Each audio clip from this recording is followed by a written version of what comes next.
Buenas tardes, nos encontramos en otra emisión de Se oyó en los 50. El día de hoy hablaremos de un tema no convencional, pero les gustará.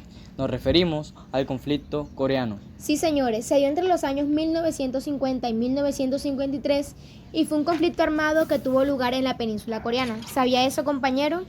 Pues no, Además, dividió al país de forma permanente en Corea del Norte y Corea del Sur. pero recordemos que tuvo como telón de fondo la disputa geopolítica entre Estados Unidos con su capitalismo y la Unión Soviética con su socialismo. Vamos a sintonizarnos un poco con nuestros oyentes. Para eso, escríbanos en nuestro WhatsApp y allí comentaremos todas sus dudas y aportes. Entremos en contexto, compañero. Este fue el primer conflicto armado de la Guerra Fría. Ojo, hablamos de los Estados Unidos y la Unión Soviética. Claro, esto causó presión en todo el mundo, pues hubo riesgo inminente de una guerra nuclear. Nuestro WhatsApp está lleno de preguntas y una de ellas es su causa principal. ¿Cuál fue esa? Como esta división se generaron conflictos, ya que para los del norte era una amenaza que los Estados Unidos estuviera tan cerca y la idea era sacarlo de Corea, pues los gobiernos soviéticos y norteamericanos exigían total control del territorio. Bueno, llegamos al momento de hacer una pausa. Ya regresamos.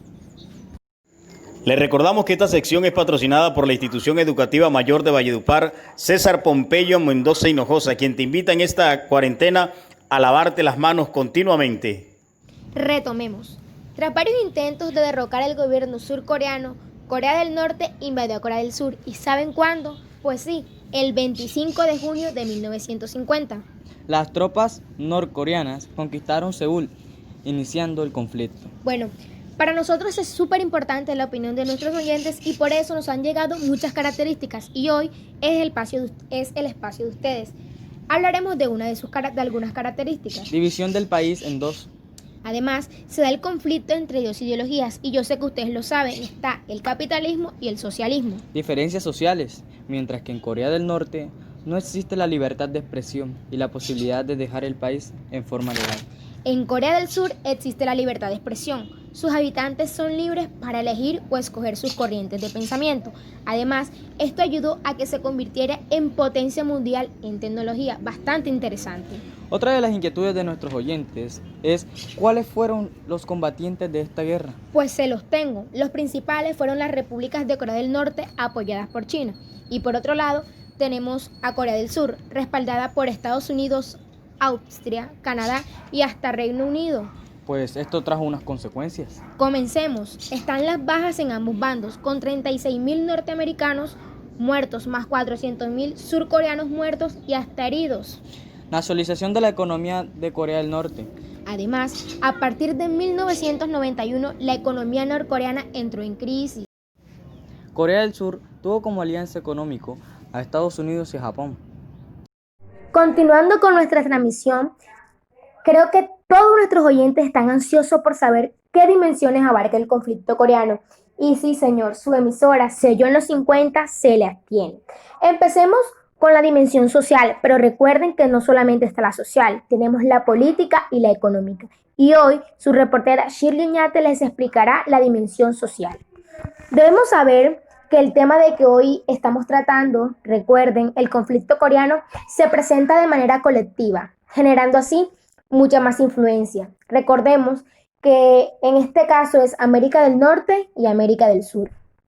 Por otro lado, es importante que tengamos en cuenta que entre estos existe un vínculo con la sociedad. Más específicamente, cuenta con escenarios fundamentales que se desarrollan entre sí y que se influyen mutuamente. No solo se desarrollan, tienen una gran relación. En este caso, es el impacto que tiene cada uno de estos en la sociedad donde se desarrollan. Muchas gracias. Pues venimos hoy con la dimensión política en la que se inscribe en este conflicto.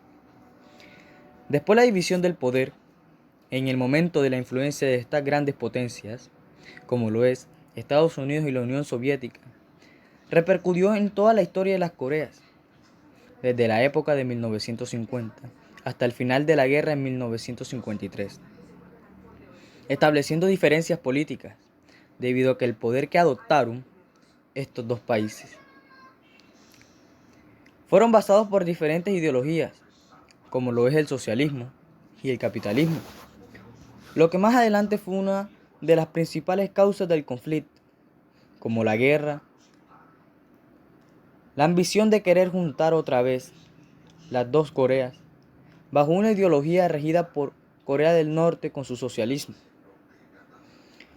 No fue del todo efectiva, debido a la intervención de los Estados Unidos y la ONU, puesto que el poder político, antes de la influencia de estas dos potencias, quedó dividido en dos. Ya clara la dimensión política y social, abarquemos una que se vivió en carne propia. No se quiere decir que las otras no hayan vivido en carne propia, pero esta fue un poco más fundamental para los habitantes de ese país en ese debido momento. Entramos con la dimensión económica. Tras el colapso de la URSS, la Unión Soviética, el país entró en una crisis económica. Entre 1995 y 1998, Corea del Norte transitó la llamada ardua marcha. Durante este periodo, la población sufrió de hambruna crónica, en donde perecieron entre 500.000 y 3 millones de personas. Fatal. Se inscribe en la dimensión económica tras el colapso de la URSS. Sí, señores, la Unión Soviética.